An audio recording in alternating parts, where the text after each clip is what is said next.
Hello my loves, I'm Ellie Frost, and on this channel we're talking about the multi-dimensional approach to rapidly and radically healing and transforming during and after narcissistic abuse. And this video is about how the narcissist knows who to target, right? And I want to let you know at the beginning of this video, just so you're very, very clear, that it's the best things about you actually that they exploit, right? We don't want to end up bitter and closed down and not loving and not caring and not compassionate because we've been through an awful cycle with a narcissist, or maybe with several narcissists, right? It's the best qualities in you that they exploit.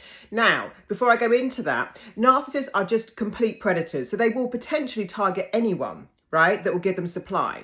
But there are better supply sources than others. There are juicier kind of targets for them, which is what I'm going to go into in this video. They also recruit people for different reasons, right? So the flying monkeys and what I call enablers are people that they basically project a false image of who they are to, and those people withhold that image. I remember I was working with a complete narcissist a couple of years ago, and some of my friends were very spiritual and they also really believed in his false projection, but behind the scenes he was abusing women. He was like just completely narcissistic in how he was treating people, especially during dating and that kind of thing. Like he would he did awful things to his ex-girlfriend, betrayed her, slept with her best friend.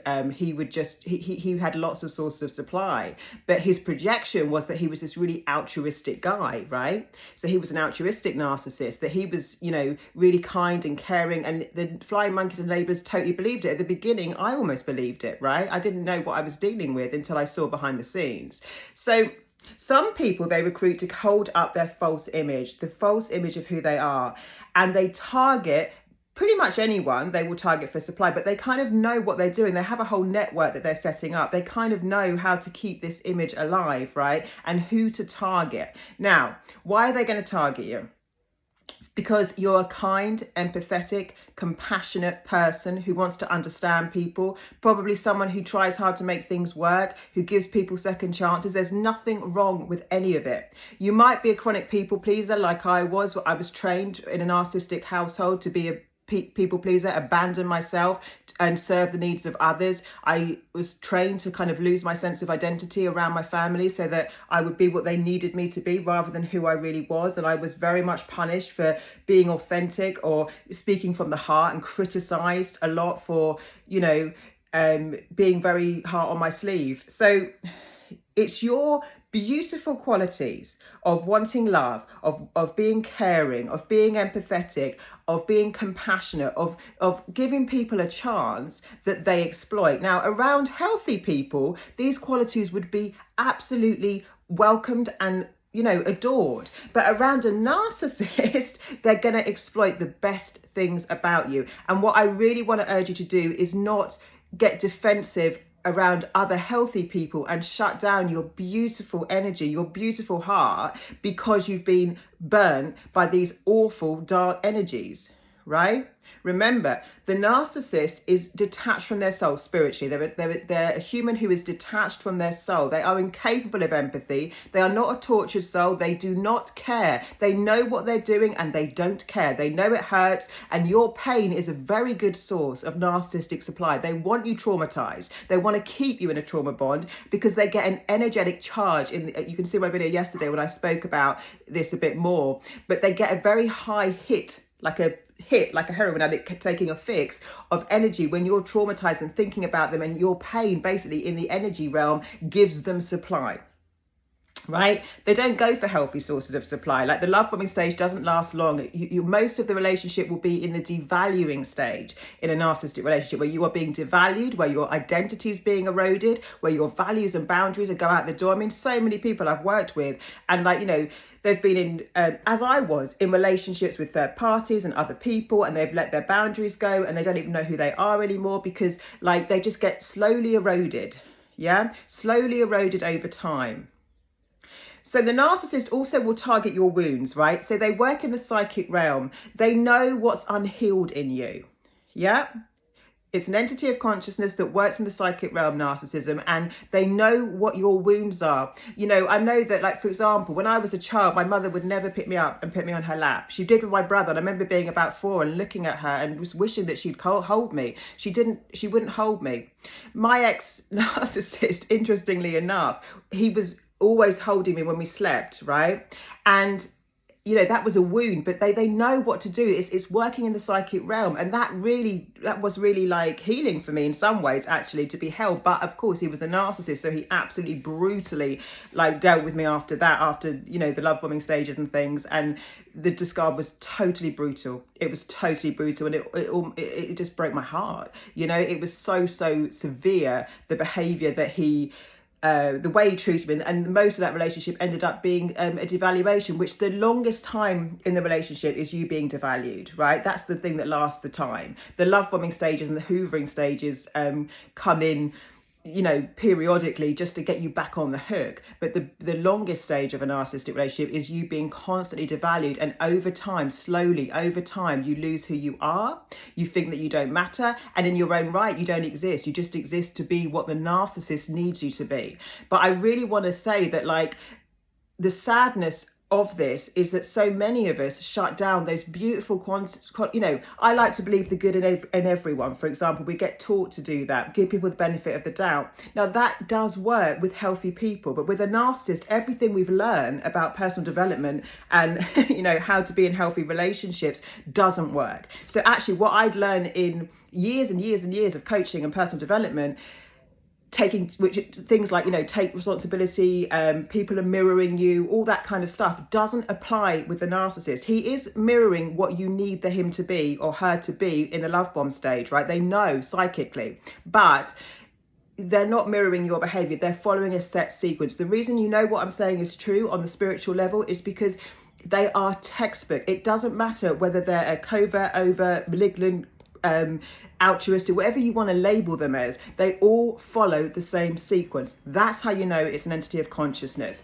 They love bomb, they devalue, they hoover, they discard. They love bomb, they devalue, they hoover, they discard. Discard can be like on a minor level, like them just passively aggressively ignoring you, or it could be actually breaking up with you if you're in a relationship with them, or cutting you off, as my family did to me. So what I want you to do is come back into your heart, right? I want us all here to come back into our hearts and decide that we get to be loved and we get to love, because loving is a beautiful quality, right? And it is the best things about you are the things that they exploit. So I don't want us, you know, we want to be, it's cool to be kind, right? We want to be kind, we want to be loving. We don't want to shut that beautiful essence. We want to believe in the good in people, right? Generally, but we want to be able to identify predators early on. So please, like, keep watching and keep it's being conscious that there is dark in the world, there is evil in the world, and we have to spot the signs, you know, of these predators. A lot of us who are open-hearted, I'm very open-hearted, have a problem with oversharing, right? And the narcissist will encourage you to overshare, because, you know, like when like that feeling sometimes when you think, oh God, I've told that person too much, you can feel a bit awkward, like, you know, oh goodness me, maybe I gave too much, you know, you can feel a bit weird. Like the narcissist will get you to overshare because that keeps you on the hook emotionally. When you share something very personal with someone, it automatically forms a bond between you and them. You feel connected to them, right? Even if you don't know them that well. So we have to learn not to overshare, to take our time in relationships. I still have to work on this. To, you know, I especially when and also when we're traumatized is the key time. The key times of trauma in my life when I've gone through really hard stuff is when I've overshared with people I didn't know and they hadn't earned my trust. So people have to earn your trust, and it's very difficult if you feel isolated and someone comes in. You know, you want to share things, you want to talk about the things, but actually you're better working with someone like me or a therapist or someone that you can actually share safely with, right? So people have to earn our trust. It's not just a given. When we've been trained by narcissists, we've kind of been conditioned to trust people too soon and then work on the oversharing. I know I felt icky after certain conversations, and I know I'm dealing with a narcissist because I'm oversharing. That they're encouraging me to overshare, and then I'm sharing very personal things. And why is that? Well, that's because that would form a connection. As soon as you share something personal, you feel connected to someone, okay?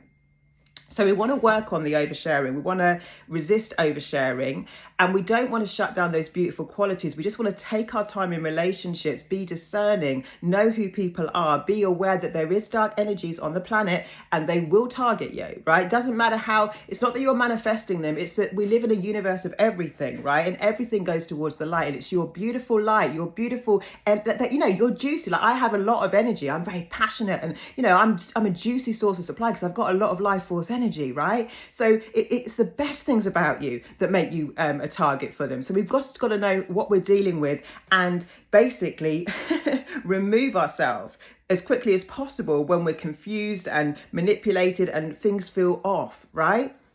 And with a healthy person, you can communicate. You can say, look, you know, because people aren't perfect. Like, most of us are codependent. Like, codependency gets a bad name, but we're actually born codependent because children need their parents to feed them, keep them safe, keep them sheltered, give them water, give them nutrition. So, like, we're actually trained to be codependent on our parents, and then we take that into our relationships. But look, there's so many, like, most of the planet is codependent. You know, not everyone is like, you know, in various levels, and we're kind of meant to be on some level, but not in an unhealthy way. So it's the unhealthy codependency, when we haven't got a sense of self, when we need other people to validate and validate us, really, to make us feel safe. It's all sort of when our sort of sense of self and identity and confidence is based on another, that's when we're getting unhealthy with the codependency. So if you like my work, please join Sovereign. I'm going to do a next Q&A soon, where you get to actually ask your questions live in the group, and I get to answer and coach you through them in live Q&As. It's an excellent course. It goes through trauma release, it goes through energy clearings and activations, it goes through values, boundaries, standards, it goes through manifestation techniques as well. So you get to manifest your most authentic and abundant life. Lots of love, guys. Please keep liking, subscribing and sharing. I love you, and I'll speak to you soon.